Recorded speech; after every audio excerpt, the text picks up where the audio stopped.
해결료는 원자로에서 핵분열을 한 뒤에 사용 해결료가 되어 습식 저장을 하고, 사용 해결료는 습식 저장 이후에 습식 저장소가 가득 차기 전 바깥으로 빼내어 건식 저장을 하게 됩니다. 사용 해결료 온도가 높으면 저장 시스템 내부 구조물의 온도도 상당히 높아집니다. 사용 해결료 저장 시스템의 가장 큰 목적은 해결료를 안전하게 보관하는 것입니다. 사용 해결료를 오랜 저장 기간 동안 안전하게 보관할 수 있도록 내부 구조물별 성능이 제대로 유지되는지가 가장 중요하며, 이에 대한 많은 연구가 진행되고 있습니다.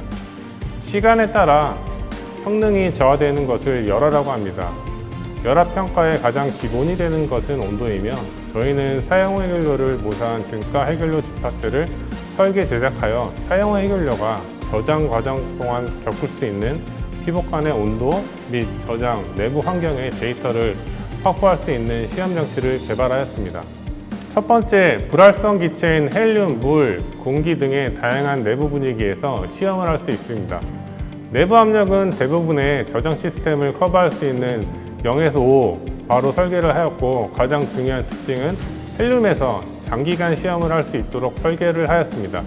헬륨은 입자가 매우 작은 기체이기 때문에 아주 미세한 틈만 있어도 누설이 되어 장기적인 저장 조건을 모사하기 위해선 헬륨의 누설을 방지할 수 있는 설계가 필요합니다. 두 번째, 실제 사용 해결료의 부품을 최대한 활용하여 형상적으로 사용 해결료와 유사하게 제작할 예정입니다. 대상 사용 해결료는 국내에서 발생량이 가장 많은 플러스 7입니다. 실제 사용 해결료의 부품을 그대로 적용하기 위해 한전 원자력 연료와 협업을 하여 상하단 골격체, 중간 지지격자, 안내관 등을 실험 장치에 활용할 수 있도록 설계 제작 중입니다. 세 번째, 정확한 온도 평가를 위해 사용 후 해결료의 길이 방향으로 차등 열 분포를 평가할 수 있도록 설계하였습니다. 사용 해결료는 높이별로 분계열이 다르게 나타납니다. 높이 기준으로 가운데가 가장 분계열이 크고 상단, 하단 쪽으로 갈수록 분계열이 작아집니다. 분계열이 바뀌는 비율을 첨두 출력 개수라고 하는데, 본 시험에서는 첨두 출력 개수를 반영하여 분계열을 모사하는 전기 히터를 높이별로 다르게 설계 제작할 예정입니다. 네 번째, 사용 해결료 피복 간의 상세 온도를 측정할 수 있도록 총 96개의 열전대, 내부 분위기를 측정할 수 있는 압력 센서, 이슬점 센서 등을 설치할 예정입니다. 헬륨 분위기를 유지하는 시험 장치는 누설 요건이 가장 중요하기 때문에 센서 설치 시 누설을 방지할 수 있는 피팅이 중요합니다. 총 100개 이상의 센서와 모의 연료봉 히터 전기를 인가하는 236개의 전선이 용기 내부에서 외부로 누설 없이 빠져나올 수 있도록 특수 피팅을 설계하였습니다. 저희 시험 장치는 모의 집합체를 활용하여 다양한 저장 환경을 모사하여 해결료 집합체의 피복 간의 상세 온도 데이터를 확보할 수 있습니다. 국내외에서 수행했던 모든 해결료 집합체 시험 장치는 헬륨 등의 기체가 내부에 있는 정상 조건만 평가가 가능하였습니다. 저희 장치는 정상 조건뿐만 아니라 사용 해결료의 온도가 급격히 변화하는 건조 과정도 평가가 가능합니다. 저장 기간 동안 사용 후 해결료의 피복 간의 최대 온도가 이때 발생합니다.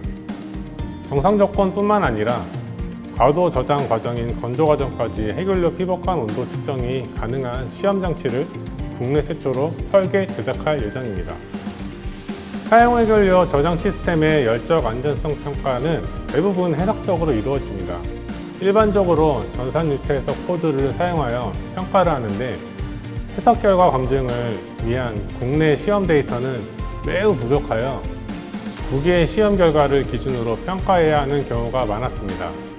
대부분은 미국의 데이터이고, 미국은 사용 해결료의 종류가 PWR 타입이 CE형 아니면 BWR 타입이 많기 때문에 국내에서 발생량이 가장 많은 플러스 7의 시험 데이터가 있다면, 국내 저장 시스템의 해석 신뢰도 및 해석 기술의 수준도 높아질 것으로 판단되어 이러한 연구 개발을 시작하게 되었습니다. 열적 안전성 평가에 열해석 모델 검증을 하는데 활용 가능합니다. 열해석 결과의 신뢰도는 시험 결과와 비교하여 해석 모델의 결과값이 유사한지 여부로 판단할 수 있습니다. 정상 조건뿐만 아니라 건조 조건의 데이터도 활용 가능하기 때문에 활용도가 높을 것으로 판단됩니다. 해석 결과의 신뢰도가 높아지면 저장 시스템에 대한 국민 수용성도 같이 증진될 것으로 사료됩니다. 그리고 국내에서 제대로 수행한 적 없는 진공건조 관련 데이터도 상당히 중요하게 활용할 수 있을 것으로 생각됩니다. 용기 내부의 온도와 습도 데이터는 장기적으로 저장 시스템의 안전성을 저해하는 열화기구의 기초 데이터가 되기 때문입니다. 국내에서 저장 관련한 연구가 본 사업을 통해 처음으로 진행하는 것 같습니다. 저장 사업은 엔지니어링 분야가 많고 국외에서 많이 사업화가 진행되었기 때문에 기초 연구를 수행하기에는 쉽지 않은 환경입니다. 하지만 엔지니어링 관점은 규제 요건만 만족을 하는 시스템 설계이고 실제 안전성 관점에서 저장 시스템을 바라보게 된다면 아직도 연구 개발을 해야 할 항목들이 많이 존재합니다. 최근 산업부 주관으로 꾸준히 방사성 폐기물 R&D 로드맵처럼 저장 분야 R&D 연구에도 관심을 갖고 지속적으로 그리고 안정적으로 국가에서 지원을 해준다면 우리나라가 저장 분야 후발주자이지만 국내 기술이 세계적으로 끌어올릴 수 있을 것이고 성공적으로 저장 사업을 수행할 수 있을 거라 생각됩니다.